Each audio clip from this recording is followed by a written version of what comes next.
Hey everybody, back at you again today. Gonna be doing something a little different. Gonna be coloring the. Um, oh, I thought we were gonna be doing the. I'm trying to move my stuff around here because I see a problem, but that's okay. Got it done. Tech problem I was having. Facebook skipped on me, and I wanted to make sure everything was going on. We were gonna do the Baby Groot, but I decided to go ahead with the Darkhorse Comics Hellboy because of the fact that I just wanted to do something a little bit different today and clean that up and see where we could go from there to shake it up a little bit with these color sessions. And I'm going to go ahead and share this over with the page so we can get started. And then we will go from there. Sorry, I was a little hesitant there because of the fact I got distracted because Facebook flickered on me just a little bit, and I thought it might be closing out, and I don't want that to be a problem. So anyway, shared that over. Gonna grab the hang set so we can get some stuff going with the Hellboy and get that going. Okay, cool. Got all my reds here. All right, cool deal. Now, the way that Hellboy's skin looks, he always has a leathery eel look to him. Okay, so that's the reason I'm going to go with this one to start. It's really light, and the reason I'm doing this one is because, like I said, I wanted to have a highlight that looks a little bland, a little flat, and I'm going to start right up between the eyes here and work my way out. And the reason I do that is because of the highlights. I want those to be on the edge. So, but with him being thick-skinned, as it were, I'm going to go ahead and do it anyway and just blunt them out like that. And when this dries, it'll have a little bit of a lighter tone to it. And that's what we want with this one. And it's okay if you cross the lines a little bit, and you know, depending on the ink you use and whatnot, be sure and when you erase to follow through and get all the graphite out, because the graphite's what'll smudge. So that's what will smudge. Inks rarely do, but it does happen on occasion, unfortunately.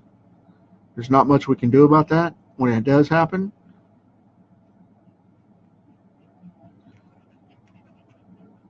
But for the most part, they won't. If it's a good quality ink, they really won't. It'll be graphite that's left over like that right there along that wall. It'll be graphite like that that'll do it. And see, this marker's gotten really saturated, and you can see that ink go right back up into the pen.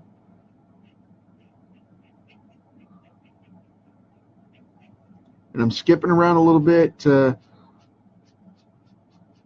kind of paste the look here.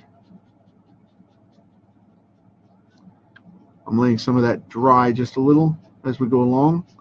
And the reason I want to do that is so it'll get that textured look. Because Copics are really forgiving, like I said yesterday. You know, Copics are really cool about being forgiving, but you have to coach them a little bit. You know, everybody's like, well, they're perfect and they're really forgiving, and nah.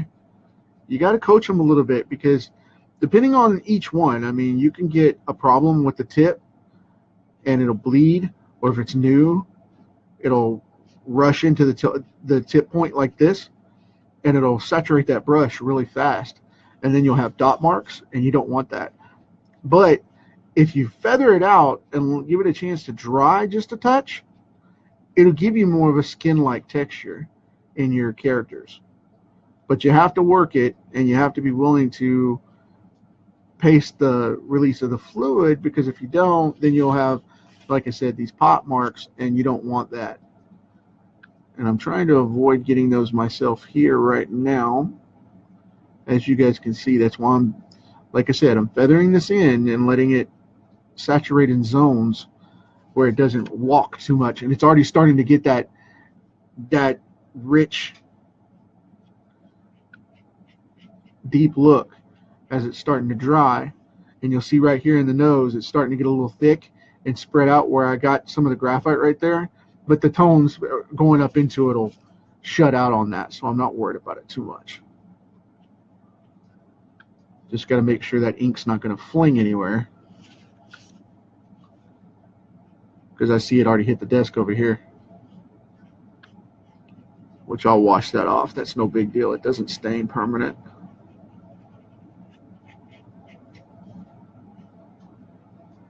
That's why I'm worried about these things. They tend to bleed when they're full.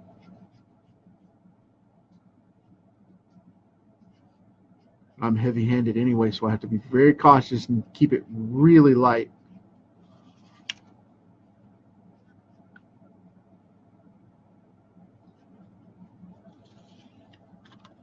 Let's see here. He's looking really good.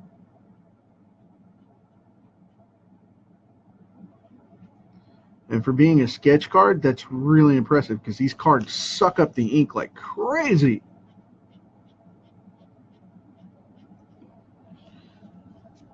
Now, I'm not going to go off and do his hair, because he doesn't have hair on his eyebrows. So I'm not going to do the lip, the goat.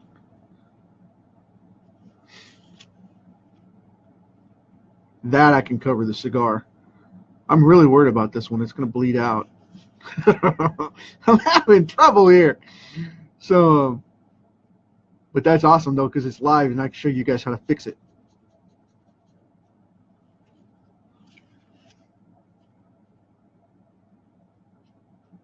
That's a good thing, because then I can show you how to fix the problems when they do that.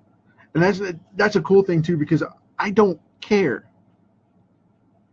You know, I mean, even in my most professional work, I don't care. If something bleeds, if it's going to bleed, it's going to happen. If it's going to have an accident, it's going to happen. If it's going to do like that, it's going to happen. I really don't care.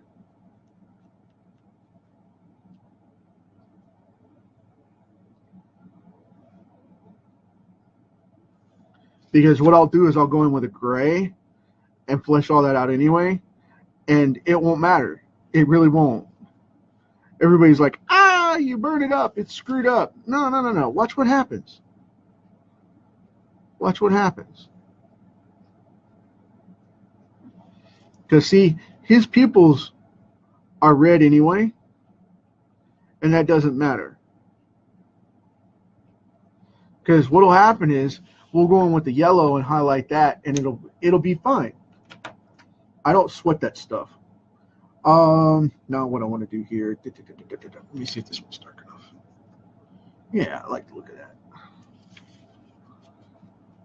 You know what? I'm going to go over here and do this first, just because of the fact that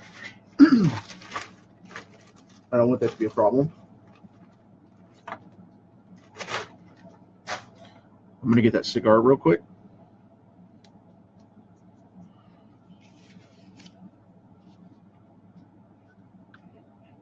See, Copics are very forgiving. You just cover it right up. Not a biggie.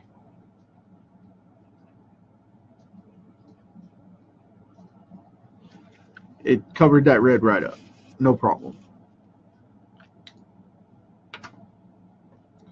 And I want to get, yeah.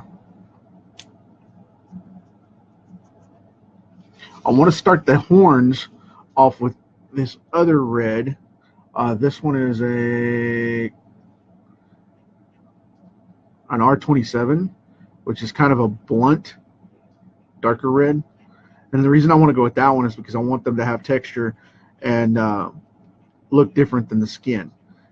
Because you'll see a bunch of people go off and just color them in all crazy like with just one color. And I don't like to do that. I like to mix it up. If I'm going to color it, I like to mix things up and really make them pop off, because otherwise it's just not worth it. You know what I mean? And I'll tell you, on Hellboy, don't go in and I mean, you can if you want. It's a personal preference thing to me, but I've always seen the horns as dull and abrasive rather than polished. So don't go in and just, you know, highlight the crap out of them, because people like to do that, and it looks strange whenever you do it, because he's supposed to be dull. You know, he's supposed to be dark. And when you go in to make it look like he's polished his horns kind of thing, where he sands them off, they're smooth, they're not polished. There's a difference. Don't go do that, because then it makes it look weird. That's not the right one. There it is.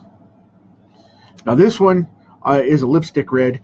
I'm going to go in a little bit on this one to do the hair and the goat, because I want them to be bright red before I go in and put the maroon color in to tag it down.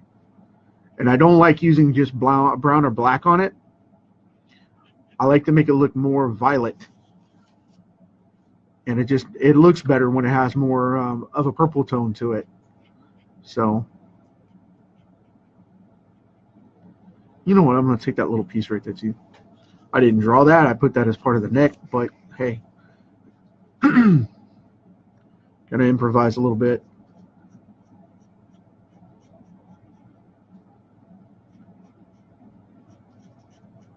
And see, you know, some people will be like, hey, man, you're not supposed to color the hair red, and he's not all solid red. Well, no, he won't be in just a few minutes.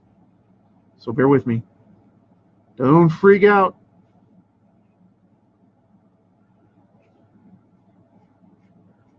I have a couple of guys that follow me around and watch this stuff, and they go, hey, man, it's not supposed to be like that, you know. And I love questioning people with the Todd McFarlane response. Where have you seen that guy to question him? Where have you ever seen that guy? Huh? Have you ever seen Violator before? Have you ever seen Spawn before? That cracks me up. That's one of the best responses in the comic industry right there. Let's see. I'm going to switch over to the R47. 37, excuse me, R37. And this is going to be more of your maroon color to go in and wash that out. And add that great reddish brown look that's getting started on there. Like this. Where it's building up.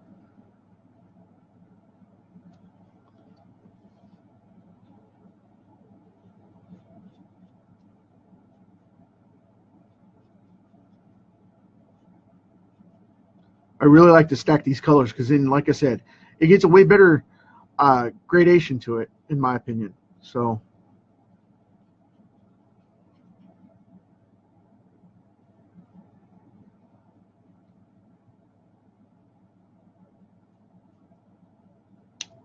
okay. And now, the 39 for the horns. It's going to add a really, really rich, almost cherry red to the horns. And the reason I like to do this one is, like I said before, I had my grays and stuff. I like to do this one because of the fact that it just makes it look more organic, and it offsets it in a little bit different hue as you come across and look at it. I mean, when you can tell there's different colors and everything, it makes it just look more vibrant. You know what I mean? There's a lot of guys that'll go in and color, like I said, just 2 or 3 colors, and it stunts the image. I really like to do this because of the fact that it just gives it more of a lifelike type feel, even though it's an animated look.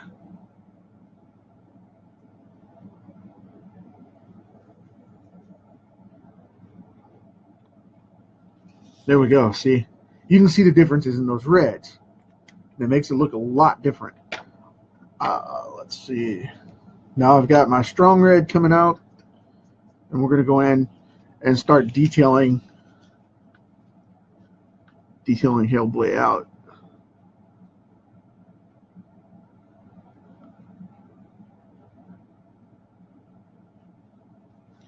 Okay.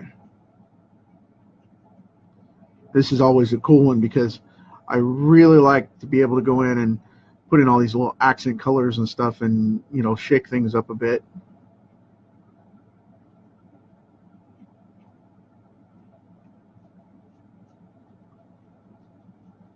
Putting a little shadow for the horn here.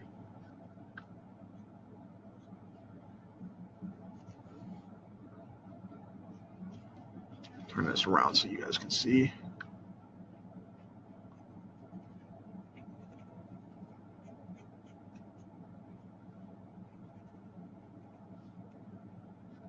And again, I like doing these because of the fact that I like shading so many different variations and making this stuff really come to life. And that was part of what made the original X-Men Marvel cartoons so cool, was because of the fact that in the 90s when they did the reboot based off of Jim Lee's X-Men from the comic, with that cartoon, they did the old school animation that they used to use for G.I. Joe and Transformers, but they incorporated modern colors and digital backgrounds and things like that, and it just made everything look way more vibrant. And if you go watch those today, you'll see 20 different colors in the characters. It's not just primary animation, it's big leaps of 3 different purples in the Sentinels and whatnot. You had a base coat, then you had a highlight, and then you had an undertone, then you had this, that, and the other, and it was always something really cool in the way that they did that. And it was the same thing that Image was doing in comics at the time, so it was really embellished. That's part of what made it pop. And I mean, the character development was great. I mean, don't get me wrong, but color-wise, it was just a feat within its own because it was so many different colors and variations in that thing. And you'll notice I'm not doing this perfectly to fill it in. I'm doing it kind of spotty, and the reason I'm doing that is so that it'll come across and fill out, and when it dries, it'll layer all those colors and make them really come out. So many people just want to go across and color everything in, and it's just not, it's not the way that flesh comes out. I know I mentioned that a little bit on the Thor piece, but yeah, man, it's not about flooding out the color, because then none of the highlight shines through, and it doesn't it doesn't make it hold up.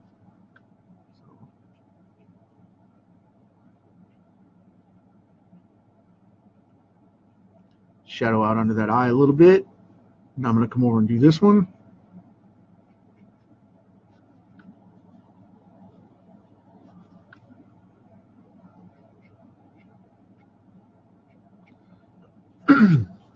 Sorry, I got distracted there for about half a second. My Facebook started pinging off. You guys can't hear that because I've got it in my headset, but still. Just wanted to see what was going on.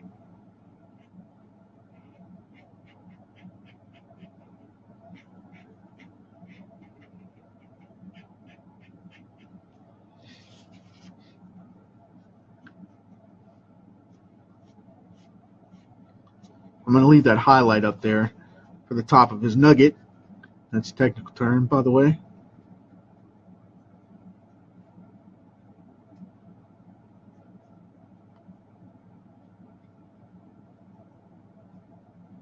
Okay, cool deal.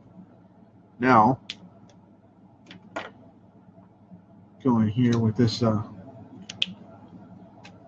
blue-gray, which most people like to do his teeth a funky yellow color, but I don't like to do that, so we're not gonna.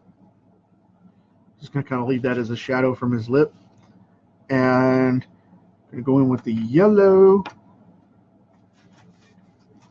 Let me grab them here. Okay, cool. All right. I have a really light yellow for the cigar to come out the first time. Right here.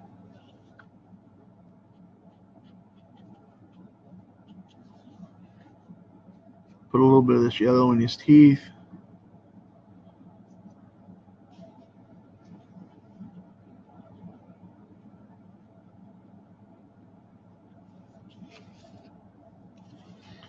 Now I'm not going to put that yellow in his eyes. One, because I don't like that yellow in his eyes. They have more of an orangish tinge to them. So we'll go with this one.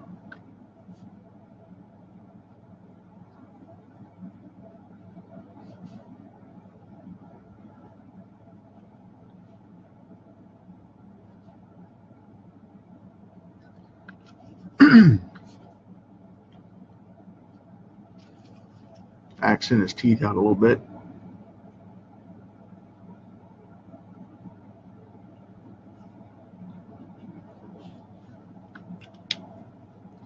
And now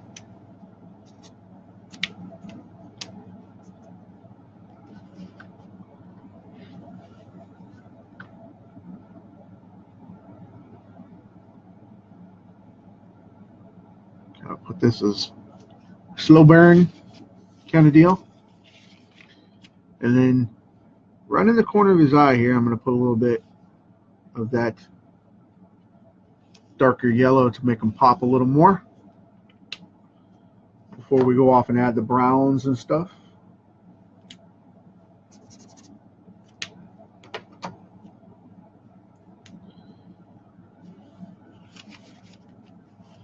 And now I'm going to grab the grays and the maroons.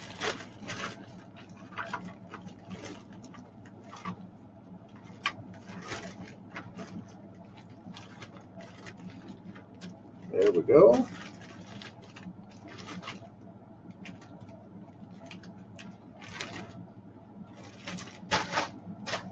So many people are freaking out on me. Just, what are you doing? Stop playing with the bag.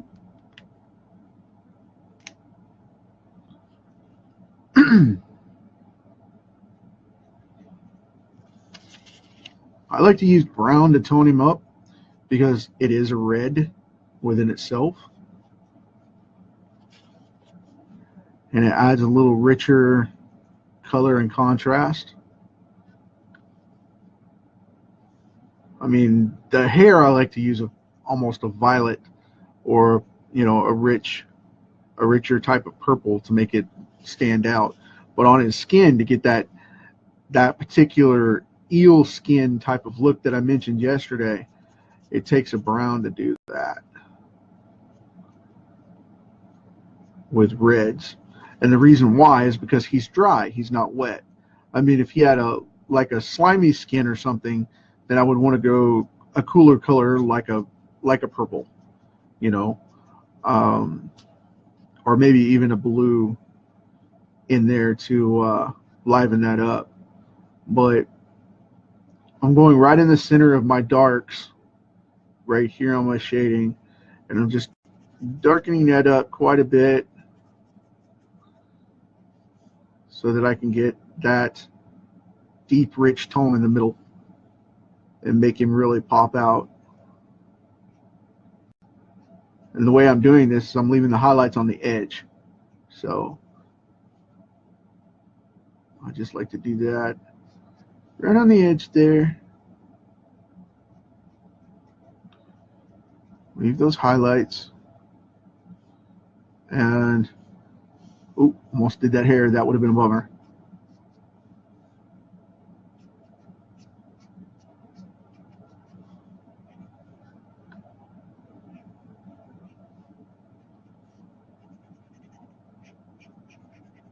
Here we go.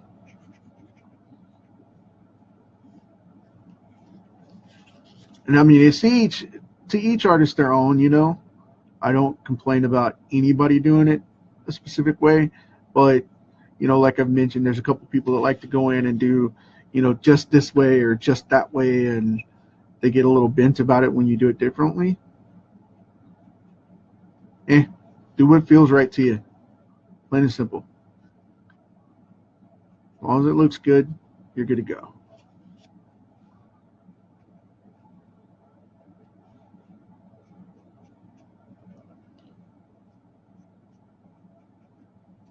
Okay, cool.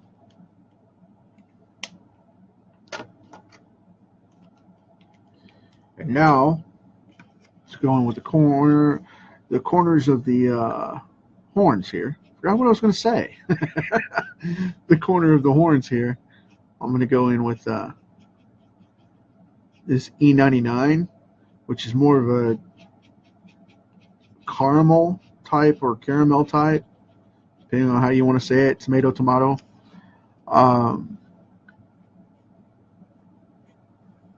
Just putting in a little bit of detail on that to make those look a little more brown and a little darker, to offshoot them for the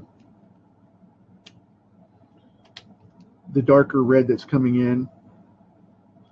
Because I'm going to go back to, I was going to use the R39, but what I'm going to do instead is I'm going to go in for a little bit richer R59 for this one, to really shake it up. It's going to be almost a cranberry type of color, maybe even a brick. And I don't want that to be light at all. I want it to look fully saturated so that we don't have a problem with it. It's going to look like his hair is dark and dull, just like always,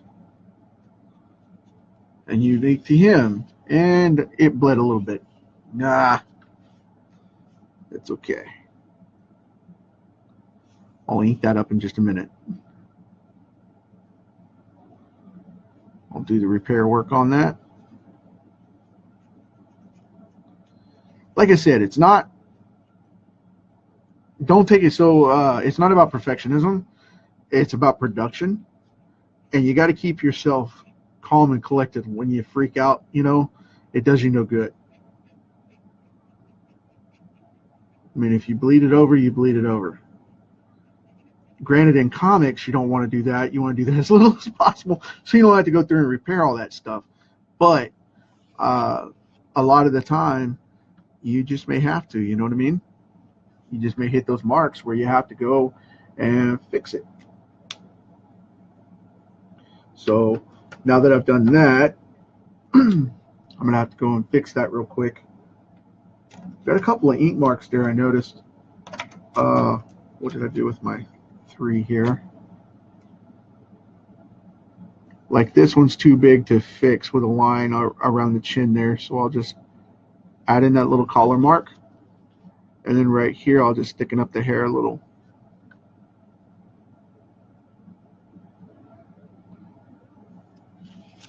There we go. Cool deal. All right. Now, back to the cigar smoke. I don't need that one. I need this one. Okay, cool. What I'm going to do here, I'm going to kind of feather this in. And I'm going to cross hatch it. Now, what I like to do for the smoke and effects like that is I go one direction like this. I'll brush it this way and don't go all the way out to the edge, and then go brush it this way, and it'll sink right in and it'll make it look thick like smoke. It has that hazy look to it. And then what I like to do is go in with a neutral. That one was a C0. That's a cool 0, cool gray. And then I like to go in with a heavier, darker color. And this one is in a natural gray 4, an N4. Then I'll go in with this one right here in the middle, right at the top. Just kind of add just a little bit right where those dark marks go. And the reason for that is when it dries, it'll have that dark smoky look like the heavy smoke sitting there. I know it doesn't look that way right at the moment. When it dries in just a few minutes, it definitely will.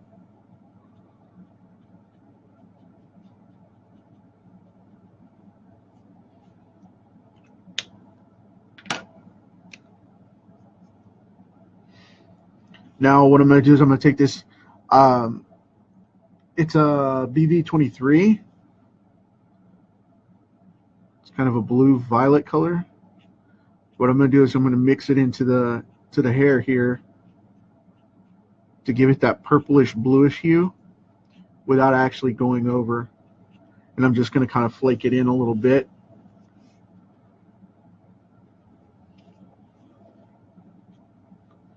Because it's not fully saturated and I don't want it to be.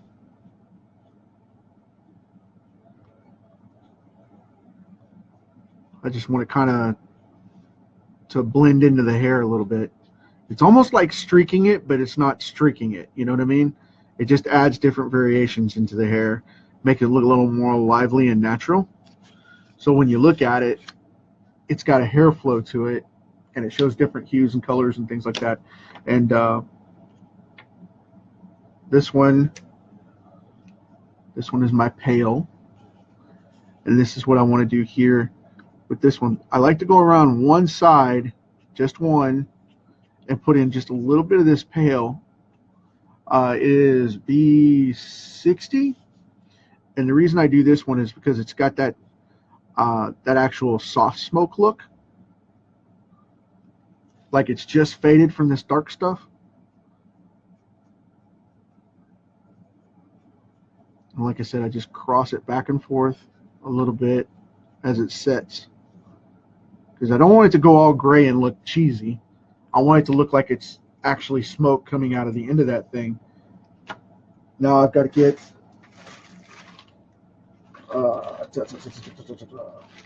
one of my oranges here.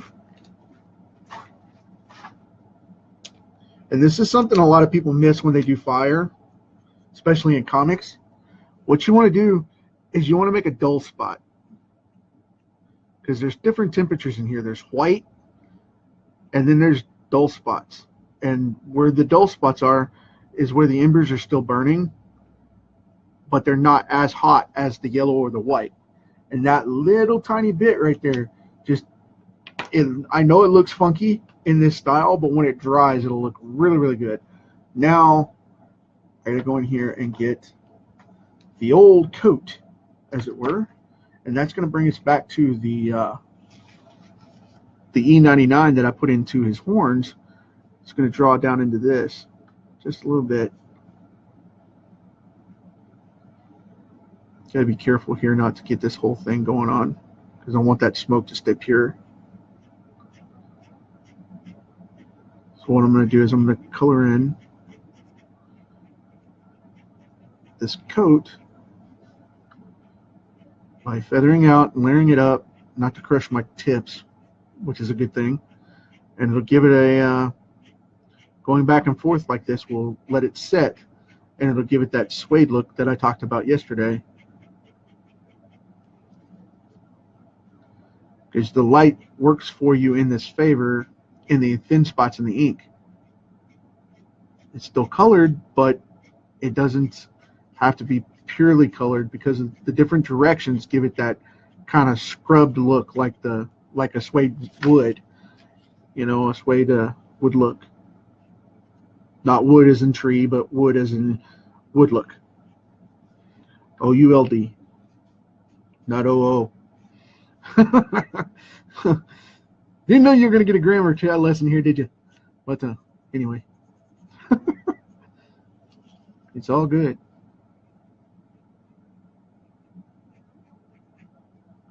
Gonna rotate my tip here just a little bit.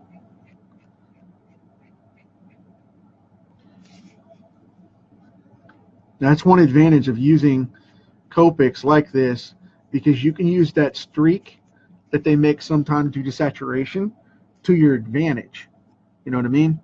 It's a cool deal right there to have that effect. Because when it dries, it looks like suede. And you can already see it starting to dry darker in some places and lighter in others. That's what I'm talking about right there. And then we'll go back over with the E15 in a minute, or maybe the E18 that I've got here. I don't know yet. But what I'm going to do first is I'm going to find I'm going to find my N4 again, and I'm going to go over this shirt, which is normally black for him. I want it to be gray for him to stand up a little bit. and then I'll highlight it and darken it down, shade it with a little bit different color. But the reason I'm not going black with his traditional black t-shirt is because I want him to stand out. And in animation, one of the big things they like to use instead of using blacks is grays to show those tones without actually blacking everything out. You have to make false light a lot. And that's one of the things that I love about that practice, is because of the fact that it taught me how to do this, and it uses directions of, you know, different shades. Instead of blacking the stuff out the way it should be, they gray it out or use a super dark gray and say that's a black shirt. And it depends on the lighting that you want to use with it, you know, also the mood that you want to use with it. And it makes it look way better because you can see so much more detail in it, even when the detail's not even there. So I have a lot of fun with that. Because you may walk up on him and go, hey man, that's a gray shirt. No. Well, guess what? It's not. It's really not. While that's setting, I'm going to use this E15 here. And you may hear me off camera. You may hear me go off and test the tips down here. The reason I do that is because of the fact that I want to make sure it's not going to bleed on me or go crazy on me before I go paint the piece and have it go nuts. And that's a technical term too, by the way, because the last thing I need is a pen going crazy on me, you know. Psycho marker. But yeah, I mean, I don't need that, nor do you. You know, you're not going to want this piece. When I put the sketchbook out, you guys aren't going to want the pieces if I go off and go crazy and have a marker, you know, a tip pop or whatever, which has happened. Not with Copics, but Artist Loft. I've had a few of those things pop loose on me, and the brush will just run amok. And I mean, it'll just, you know, you'll go to make a line and you'll make it, and the brush will just flop out and then just ruin the piece. I've had that done.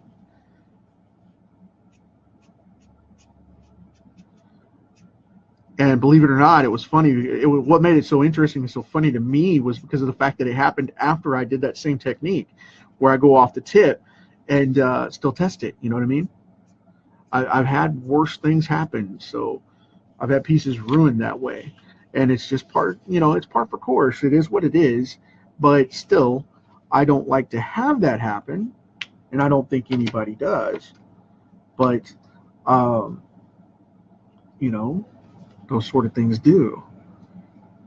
I'm going to darken that up a little more because I don't like that red standing out the way it does. And give a shadow to his lip and teeth anyway. That works. Now I'm going to take the R59 here that I used originally, and I'm going to darken up his lip just a little bit too because I want it to pop a little bit. Let that run back down. Just a couple of different places.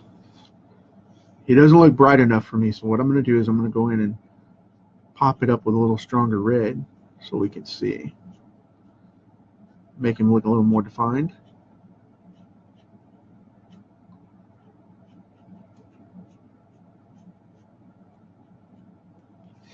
And see, like I said, I may go through 50 different hues to get this right, because that's just the way I feel about it, and I want it to make a good representation of the character.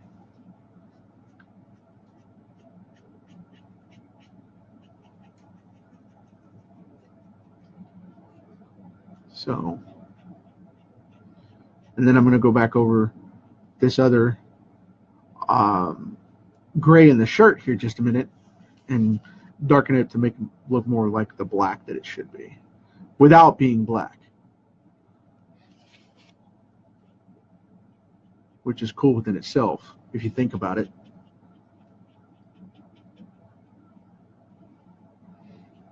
Just trying to hit the really, really heavy dark spots. I don't want to do the whole face, just the heavy spots.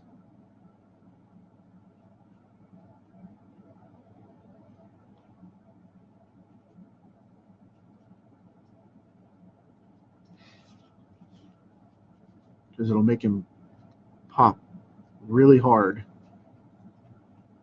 And if I overdo it, then it'll wash him out, and I don't want to do that. That's a bummer. You ruined him.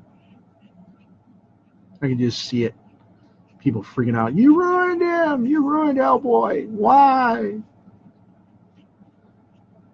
Form a protest. Yes, I'm a Big Bang fan. Love that show.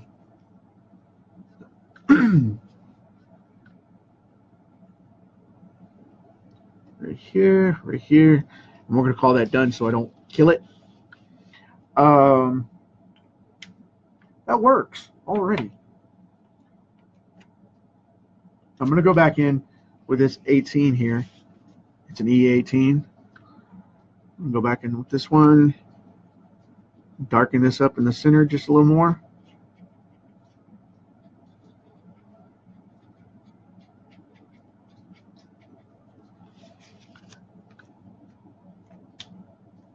And then go back in with this E15 for this jacket and give it a little bit of a darker pop. A couple places.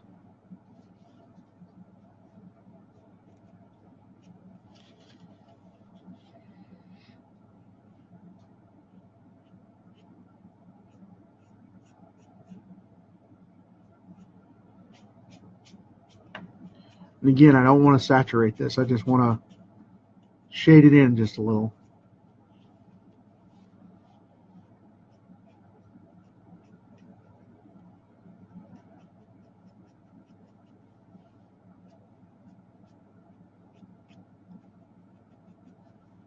People are still afraid of using multiple colors on things, and if I don't use 3 or 4 or 5 different hues on stuff, I tend to lean towards thinking it's not finished anyway.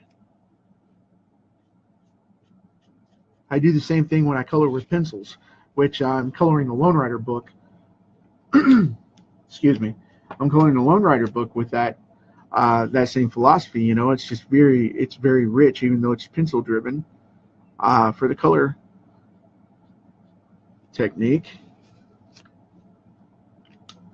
I still like the idea of that. Now, I'm going to see if I can find my N6. There's the N5 and the T6 and the N6 right there. Okay. I'm going to come in with this 5 first. This is an N5, by the way.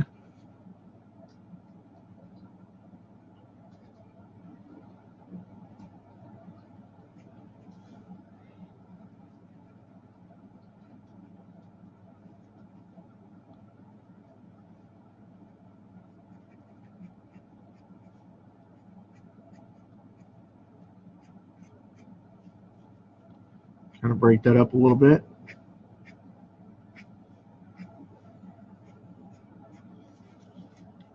Then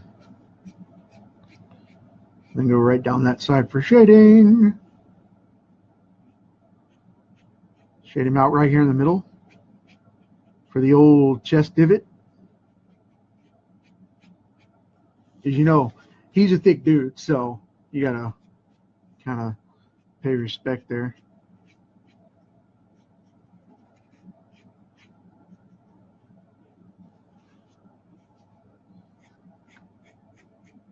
And the point is not to mark or draw or paint the pecs in, but to actually do the opposite.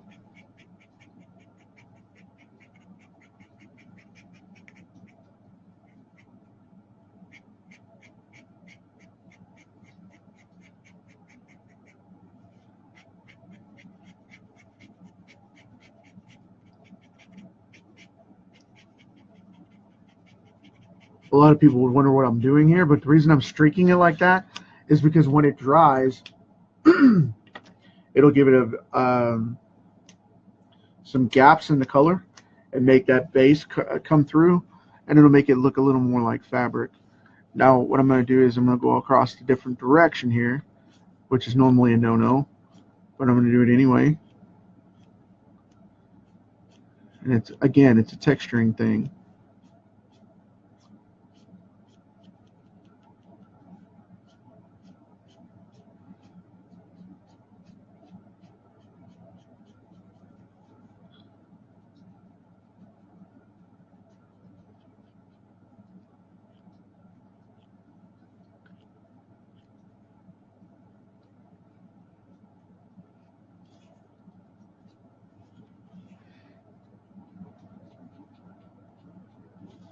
Gotta pin this down just a little bit so I can get that in there.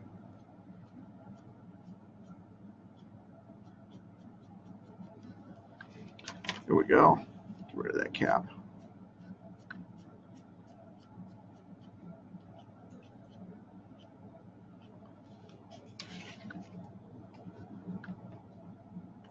And then finally, going in with the dark T6 to really pop it off. And the reason I left the collar alone is because I wanted to have the most highlight and the most wear and tear.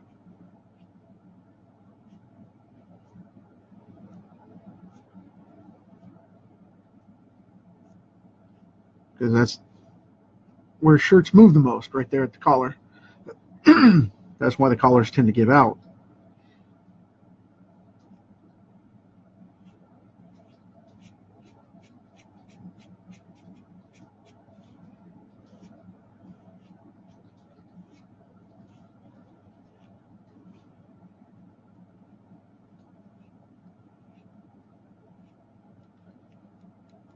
Okay.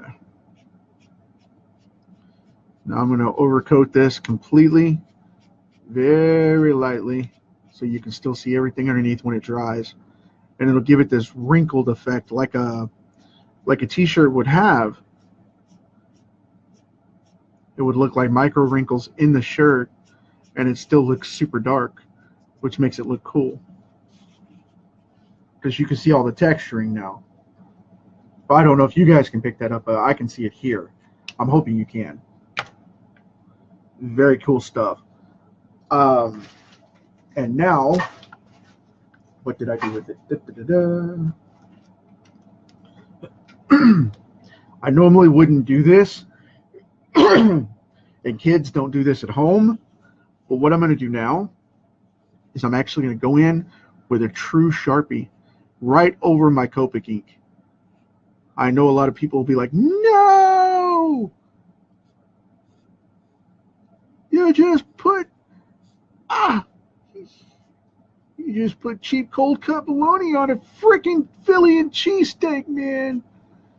Yeah. I get you. Can't even talk straight because you can't even say steak and cheese.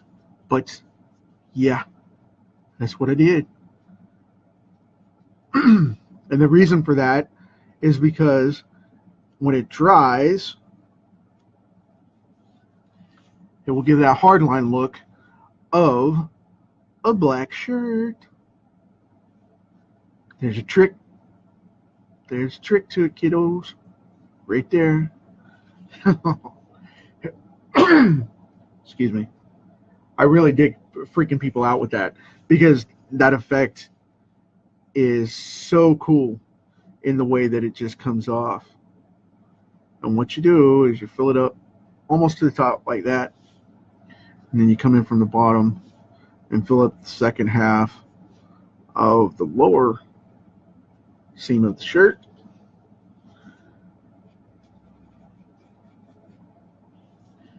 And now it just pops off. Boom. See? That's what I'm talking about right there. That right there is what I'm talking about.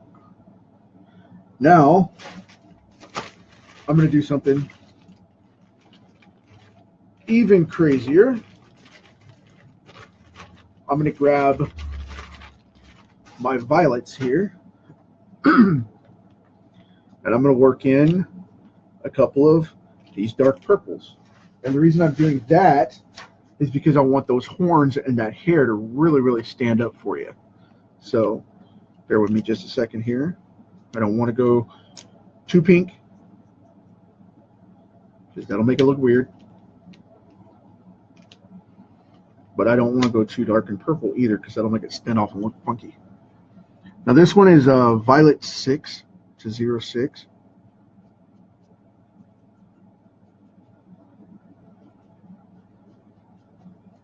And this will give it that purplish jet black look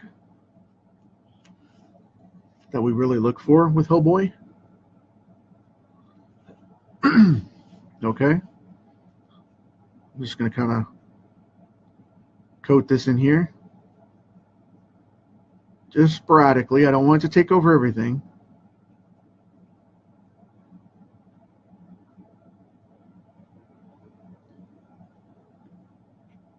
Just want it to dominate some of the darker hues. Just a little bit, like that. And then, going with a little bit darker one. I don't know if I want to go that dark or not. Let's see. That is a BV, a blue violet 8, and a blue let's see, an FV2. I think the FV2 is going to be a little too purple. Let's see. Yeah, that's going to be a little too purple. I don't want to go that route.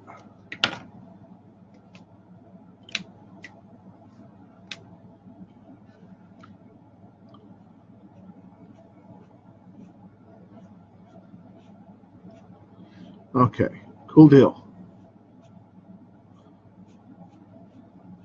Now where he has the jet black hair, this will give you the really cool red highlights by going this way and make it still show his red hues instead of just dominating it to where it eats it up. Because I don't like him with black hair. I don't think it would be true black.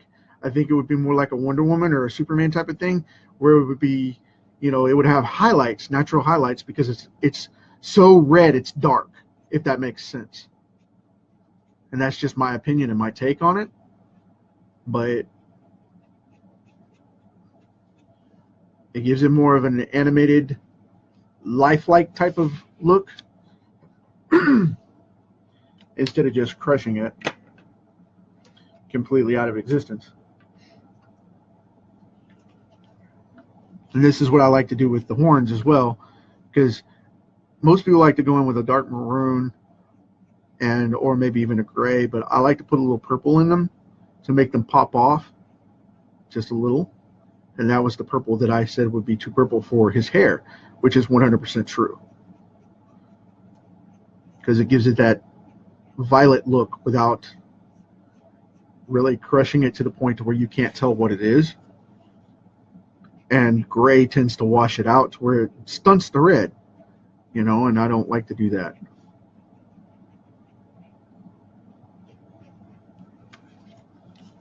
And some people may disagree with me and think that sucks. I don't know. I just prefer it. I hope that works for you. Now, to make him shine out a little bit, here's a little secret that not a lot of people do, and this is one of my absolute favorite things here. I'm digging through my hanging bag here, as you can hear. I guarantee you can hear that. But that's okay, because I'm looking through. There we go. Got all of them now. I'm going to show you a little trick here to make him really shine and look really, really cool. And this is something that not a lot of artists do, not a lot of colorists do, but I like to make him shine out. Okay? I take, this is an R14 here. This is the one I'm going to use today. On the highlights, go in with just a touch of orange. And the reason you do that is because what it'll do is it'll pull all those reds together. It blends them in the highlight. But the cool part is it makes it have a warm tone to it, that a warm live tone to it, like blood's going through it, rather than looking like everything's red and washed out. I don't know why that works so well, but I do know it does. I haven't really done the coloring, chemistry science behind it, but it doesn't really bother me that much. I just know the effect works. But you go in with a little bit of orange and hit the highlights, just the highlights itself, and it instantly changes the vibrancy of everything else in the way he looks. He doesn't look flat anymore. He looks like he's got warm skin, and you can reach out and touch it, and that's what you want with this character. So you'll see in just a second when it starts to dry how it sets, and then it'll just make it look boom.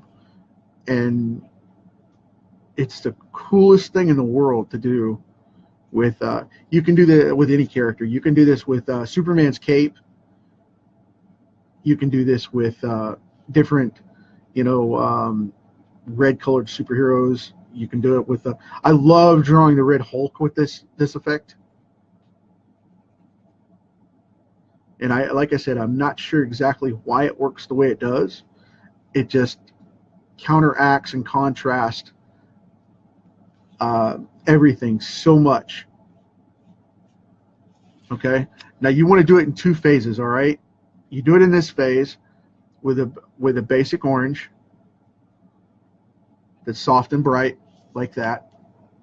You get that neck piece right here, and you can tell the difference once they start to set. You can tell the difference where you missed and where you didn't get the pieces you were supposed to get, because it'll look different. Now I'll take a little bit richer orange, almost a burnt type of orange, and go right on the edge of the highlights where they meet and kind of wash them together just a bit, and like tone the highlights to where they have a little bit of a shadow to them, and it adds in such a rich pop. And you want to overcross your shadows just a little bit to where they'll bleed into that other highlight color and make everything kind of ridge out just a little. And when you do this, like I said, it makes it look warm and very alive. And you just want to kind of bring that in just a little.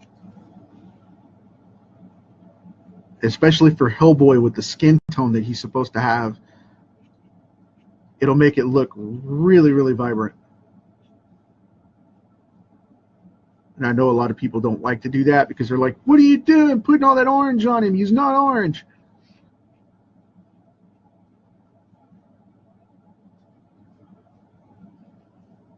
It does make it pop big time.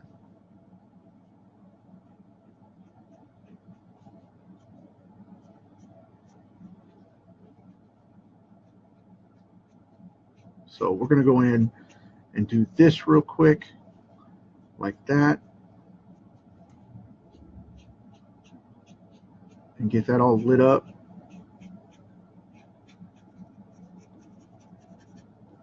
And there we go.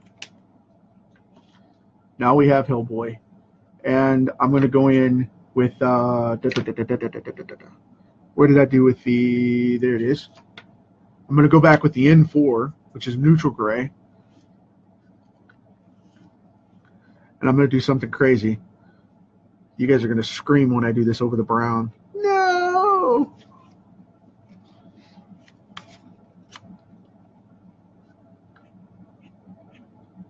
It's like, that's gray over brown. Why would you ever do that?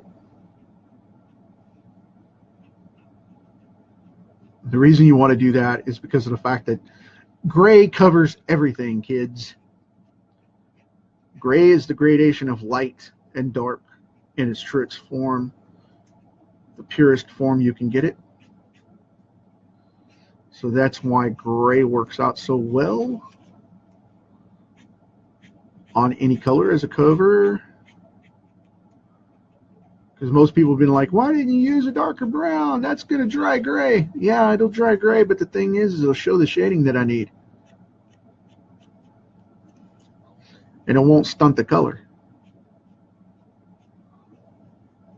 Where if you go too dark with your your dark hues, you'll end up washing it out. You want to show the shadow, but with the transparency, and that the gray allows that, where a too dark of a brown would not.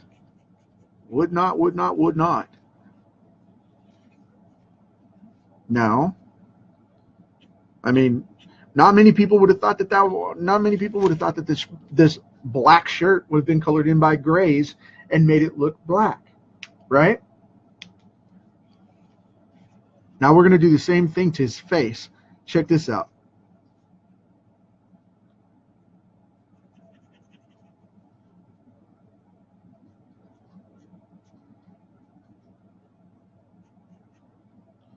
Going into the really heavy grays, the really heavy shadows of his face. Just coring that just a little bit right there. Just a little to darken that up even a little further. I know that doesn't look like it would work, and a lot of people are like, really? You're supposed to use the colors. Believe you me, this works. Believe it, believe it, believe it. You just have to trust in the power of the colors. Okay. Right along that nose ridge there.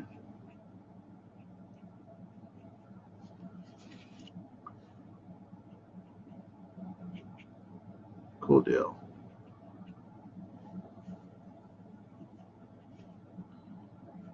Now I'm going overboard with this one. Understand that I'm going really overkill with this. But nonetheless, it does work. So that's where we're at with that. But anyway, so we're going to call this one done for the day. And that's where we're going to go.